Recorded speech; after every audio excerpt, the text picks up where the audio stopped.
Unless you've been living under a rock, you know that within the stacking community, there are two topics that are the talk of the town right now. One of those is how low spot price is. Shouldn't precious metals be worth more? And the second topic that everybody is talking about are how high the premiums are on physical metals.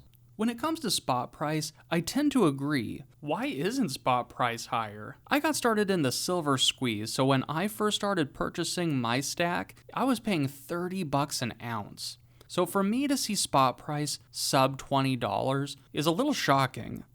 Now that time has passed and prices have come down substantially, I've made a lot of purchases, getting my dollar cost average a lot lower. And if I'm being honest, there's always a question in the back of my head, how on earth are these precious metals prices so low? With that question being said, I'm sure there's at least a few of you guys yelling at your screen, it is manipulated. And I would agree with that. I think it is manipulated. And the reality is, spot price is a representation of the paper markets. And as time goes on, I can see the paper markets and the physical markets detaching completely. Now, we gotta talk about these premiums. I haven't bought a Silver Eagle in a long time. Like, so long I can't remember the last time I purchased one. Which is really sad because I love those coins, and I'd like to be filling tubes, but I just can't justify that cost. So for now, it's the Buffalo round. I'm not one to make such a stink about premiums, and we'll get into that in a second. But when shops are paying $30 for Silver Eagles, selling them for $40, meanwhile spot is around $20, let's face the music, I'm just not gonna buy it.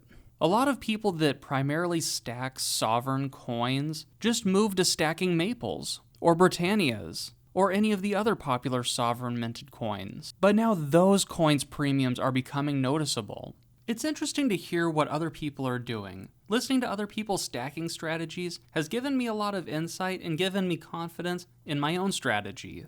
To be completely honest, I pay little to no attention on where spot price is. In my opinion, premiums are market value. The proof is in the pudding, guys. If $40 was too much for Silver Eagles, they would just sit on shelves, but we're not seeing that. From my experience, people are still buying ASEs at these ridiculous premiums. Now, I could be wrong here. Please let me know in the comments. I have an open mind and I'm willing to admit when I'm wrong. But when premiums are at 100% and they're still being purchased, to me, guys, that's a sign. Let's take this one step further even. When spot price was around $18.50, I was happily purchasing Buffalo rounds for $24.50.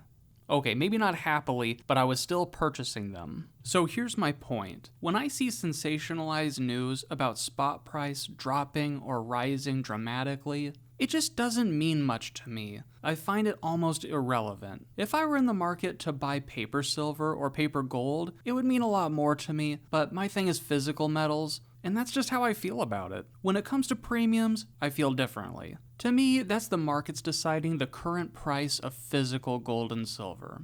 And that brings us to the crux of this video. At the end of the day, I'm not looking to hold on to my dollar bills in a form of long-term savings. I made the decision a while back to turn my fiat currency into real money, gold and silver. Recently, somebody asked me how much my stack is worth, and I actually had to think about it for a while because I don't think about my precious metals stack in terms of a dollar amount. For me, the important thing are the ounces. So when premiums go up, I'm still just thinking about that ounce. Of course, we want to be buying gold and silver at low prices with low premiums, but that's just not the case right now. And if that means I need to tighten up my personal finances in order to keep reaching my stacking goals, so be it. I want to make something very clear. It's important to shop. You need to find the best price possible for the purchase you're about to make. Take the time and make the best purchase that you can. So if you found this video interesting or have something that you'd like to share, head down to the comments and I'll be sure to respond. And on your way down there, make sure you freeze that like button. And if you're not done watching precious metals content, make sure you check this video out.